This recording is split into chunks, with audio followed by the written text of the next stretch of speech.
Hey folks, Doug Blake with Body Design University here to help you pass your NASM exam on the first attempt or whatever attempt you're on. Today's video, we're going to talk about proteins, and it's going to be in Chapter 9, the nutrition chapter. And yes, I know it's not one of the highest priority chapters, but for sure you'll get at least a question, perhaps even more, out of this particular chapter. So I just want to run through this one area, just the protein component part of this, and in future videos, we'll work on the other macronutrients. But just for now, I want to show you, those things that are important to know in this particular area of chapter 9 in the 7th edition. So this is lesson 2.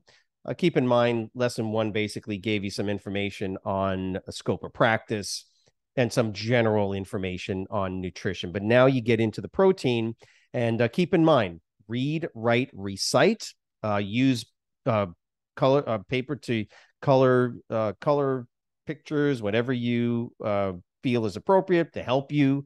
I'm not sure how much you'll need in that case to memorize this information. Also, another tip is NASM has helped you out a lot by simply putting on their sidebar those definitions that it's probably a good idea to know, even from a testing perspective. So for the most part, as you read through this, and it's pretty straightforward, fairly simple information, you got a couple of definitions that you do need to know, and it's not going to be that challenging, I don't think, for you to write them down, rewrite them over and over a couple of times until you actually memorize things like the structure of a protein, which is made up of amino acids connected by peptide bonds.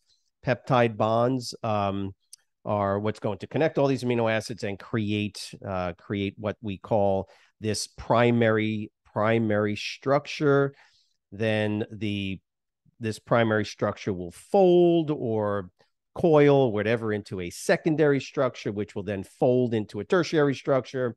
When you get a couple of those, what are known as domain or subunits together, you create generally a full all-out protein. NASM actually gives you a little picture of that. Now, next page, you do not need to memorize all of the amino acids. The key here is that on this previous page, they talk about what are known as essential.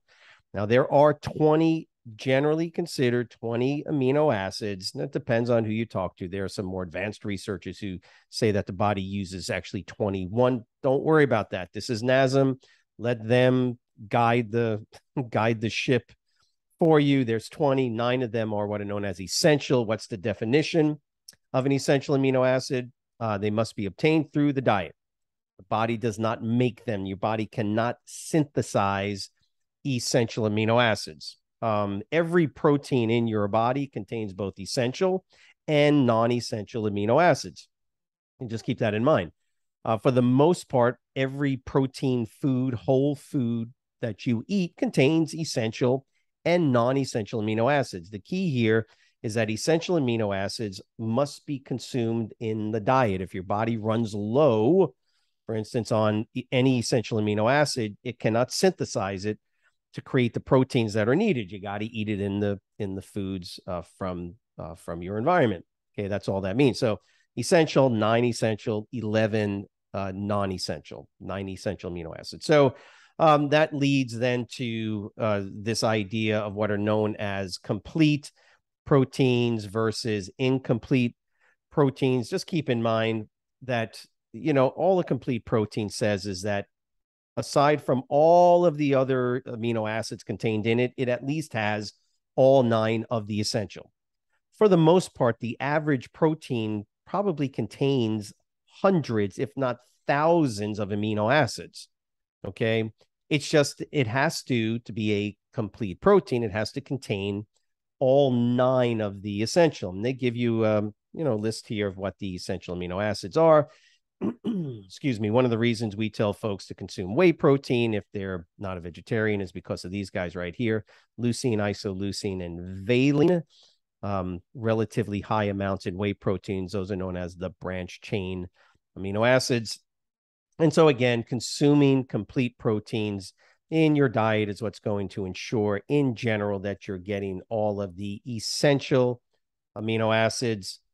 Incomplete proteins, of course, contain lots of amino acids, but they may be deficient in one or more of those essential amino acids.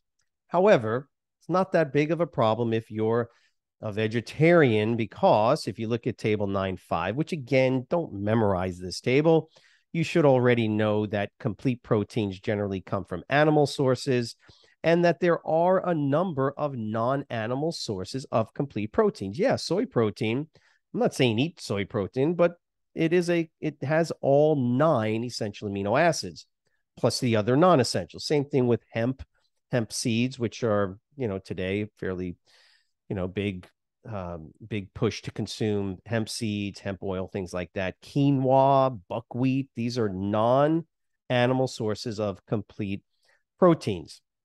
And then, of course, the incomplete proteins you're going to get from basically all your other animal sources, vegetables, or non-animal sources, legumes, grains, vegetables. And so on the next page, what they're going to explain to you is this idea of combining incomplete proteins to create essentially complete protein sources. This part here, the getting technical part, not really necessary to know this, but I'll explain it to you anyway. The primary structure of a protein primary structure is simply the amino acids themselves connected by the peptide bond. So that's what you're seeing here. Peptides or amino acids linked together. Dipeptides, tripeptides, 3 or more. Polypeptides is 4 or more. Amino acids connected by peptide bonds. Secondary structures now form what are known as, generally we see these structures. Sometimes you'll see a helix, just as a for instance. So they're giving you this example. We have what are known as tertiary structures that form sort of this 3-dimensional as that linear, in this case, this linear helix structure folds on itself.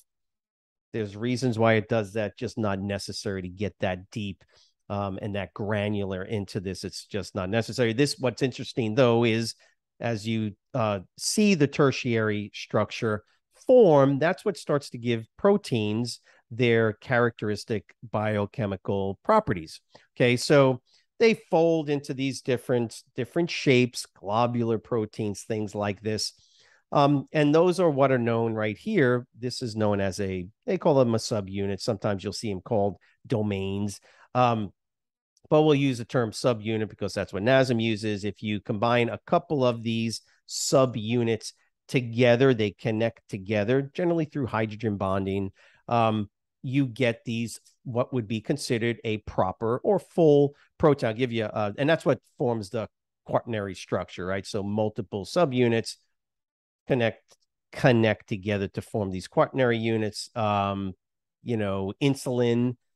hormones are generally multi-subunit proteins, right? So insulin, just as a for instance, just for fun, insulin contains 2 basic subunits, boom, held together, and it has its particular properties. Hemoglobin has, I think it's 4 subunits together. So when you think about the total number of amino acids that form these chains and then get folded, you're looking at in some cases up to 10,000, 8,000, 5,000 and thousands of amino acids strung together, folded, and then multiple subunits connected together. It's really, really quite fascinating. Proteins from a biochemical perspective can be massively complicated. So again, you'll see, read here. It's a quick read.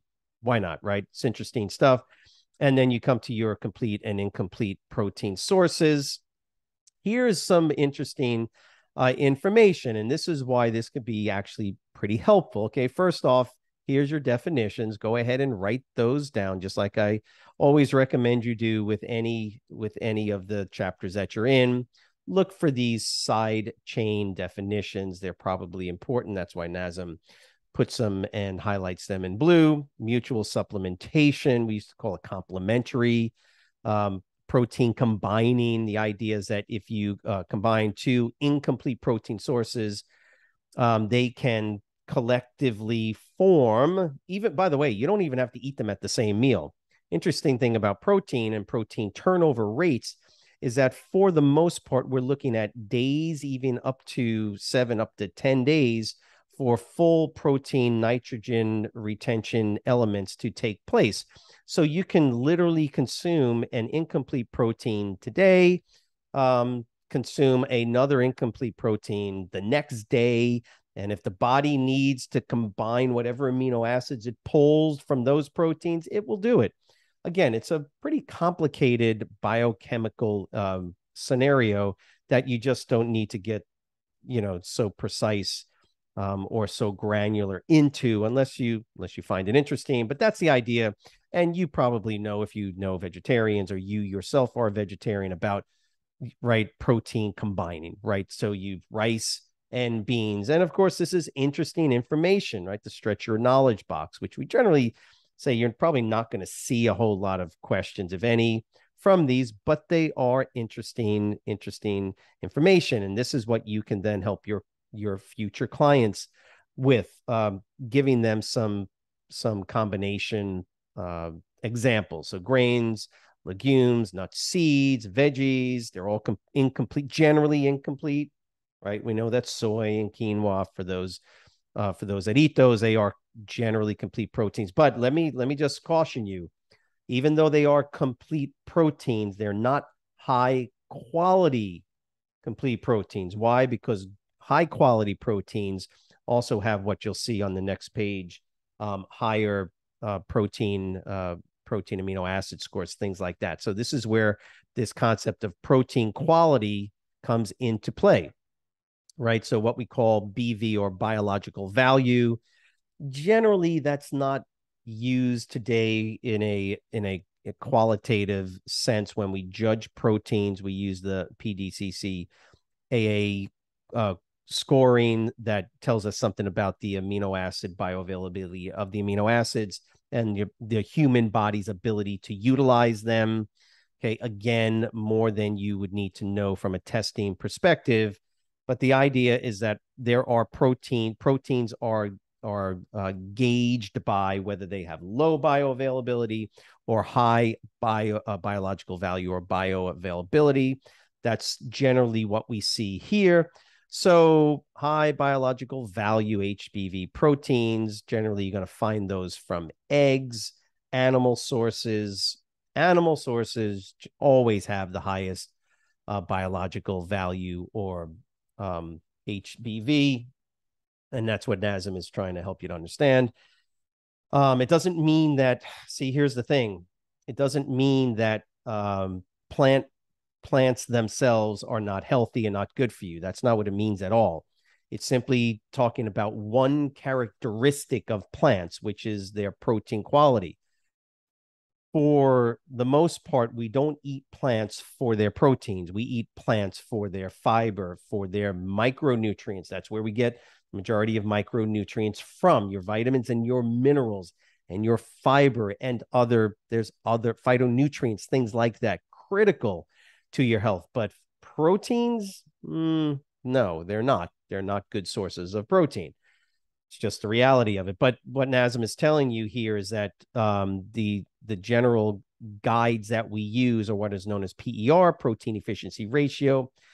Again, generally not used, but what I said before, the PDC AA, protein digestibility corrected, although that is still being used, all of these are generally being replaced again by newer versions or newer ways to gauge protein quality, but not a bad idea to kind of read through it. The MPU, again, these are interesting ways to gauge the quality of proteins.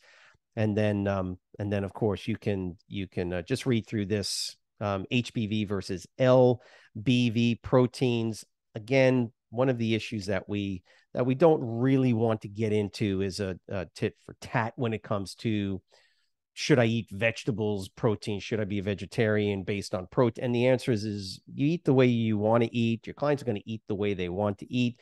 The fact of the matter is that you probably will need to consume more total grams of protein if you're a vegetarian to simply get enough of the essential amino acids in your diet. And that's really all that means.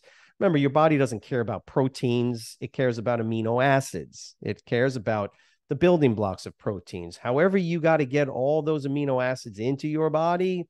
That's what's important. And if you can do that through plant-based sources, remember nowadays you can buy plant protein powders. You just got to consume more of them. There's absolutely nothing wrong with that. Protein digestion and absorption. It's helpful to understand that generally there's no chemical breakdown of proteins, none in the mouth. Proteins are broken down in the stomach, and for the most part, that's due to the action of the enzyme pepsin. Okay, hydrochloric acid does not break down proteins. Hydrochloric acid activates pepsin. Hydrochloric acid is responsible for generally killing any bacteriums, yeast, molds that get in with your food. That's the main function of hydrochloric acid in your stomach. Its other main function is to activate pepsin. Pepsin's enzymatic activity only occurs when it's in a highly acidic environment. That breaks down the quaternary and tertiary structures of the protein. And then protein, quote, digestion is generally finished in the small intestines and then ultimately absorbed from the small intestinal walls into what's known as the hepatic portal or the portal vein. And by the way, everything goes through the hepatic portal to the liver, ultimately for processing and further digestion, things like that. So, and then ultimately the proteins are pushed into the circulation. So protein use for energy, it's not something that we talk about a whole lot, even though it does occur. And just keep in mind, for those of you on the ketogenic diet and the very low carbohydrate type of dietary scenarios, this is where your body will tend to access more, yes, fat, absolutely, but gluconeogenesis will occur at higher rates. And that's what they're basically telling you here. Oh, the body's going to get ATP as it needs to, right? So again, they're giving you some information on understanding the dual importance of adequate caloric and protein intake. Just keep in mind that this is standard basic information. There is nothing wrong with doing a ketogenic diet. There's nothing wrong with doing any of those low carbohydrate diets. It's just they're generally not sustainable. And that's one of the reasons why I know I don't recommend it to folks unless they're obese. And if they are obese, clinically obese, then yeah, we do recommend it to help with insulin sensitivity issues, protein dietary needs. It's the one area of macronutrient intake that we are fairly consistent with. And the RDA, they're going to tell you anywhere from 0.8 grams per kilogram of body weight minimum. Look, ladies and gentlemen, we want you to pass the test, so use their numbers. In the real world, oh no, that's not even close. Oh no, we for those of us that have been doing this a while and are in the research end of this, in the athletic end of it as well, 2 to 3 times that for the average person. Just going to be honest with you, but NASM can't tell you that, because they have to govern themselves by the research that is generally accepted.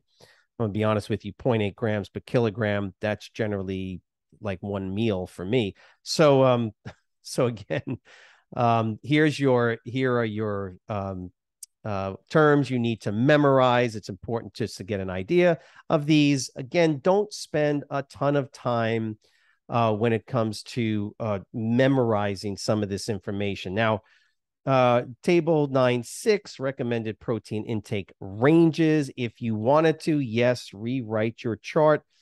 If anything, this would be maybe a helpful chart to know. They're generally not going to ask you, they're not going to get this granular and precise when it comes to memorizing some of this information. So just keep that in mind. I'm going to tell you that you can look through it, know it.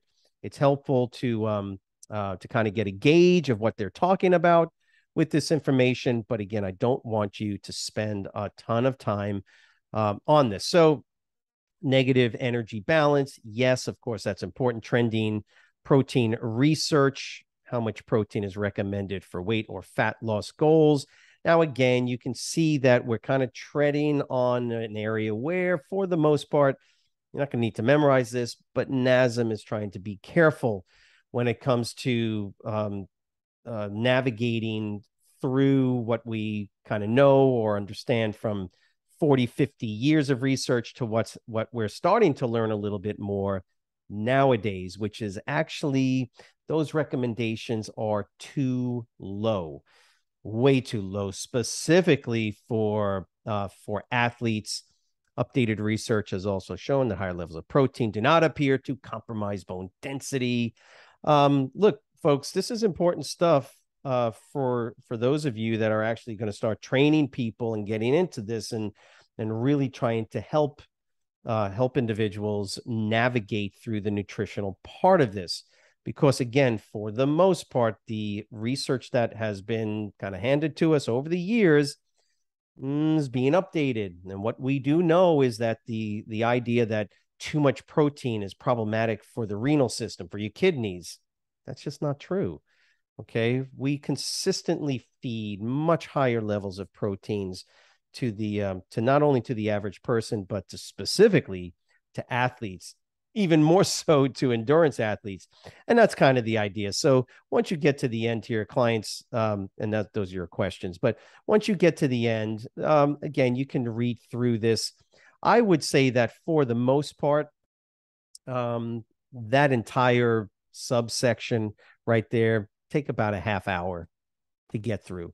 My recommendation is that you do look through the tables, look through whatever charts were in there, get familiar with it. But as far as spending a lot of time studying, I actually had to tell one student who was getting into the chapter 9 and 10 part of it, and I was trying to memorize all of those amino acids, for instance. And I said, whoa, you don't need to memorize all. Look, if you want to, that's your business. But that's a little bit too deep, a little bit too academic. The reality is they're simply not going to ask you questions on the specific amino acids. They may ask you, again, I haven't seen it, but they could ask you about the branch chain amino acids: valine, leucine, and isoleucine. Those are your branch chain amino acids. Not a bad idea. Amino acids. It's not a bad idea to know the difference. Okay. They're going to ask you a question. It might be related to essential versus non-essential amino acids. They may ask you low versus high biological value. Those would be generally good questions. The other part of it they would ask you would be scope of practice on lesson, in this case on lesson 1, scope of practice related to it. But on the protein side of it, they may ask you what the recommend. By the way, they would ask it in a not in a definitional question. It would be more in a environmental context, environmentally meaning food intake. So that's where you would see it. So look, I hope this was helpful. When all is said and done, if you have questions, leave them in the comment section below for us. Remember to subscribe to our channel, share this video if you've got somebody that's interested just in nutrition. There'll be more information and more videos on this particular chapter and the next chapter supplementation as well. So as always, have a great weekend, and we will see you next week. Thanks.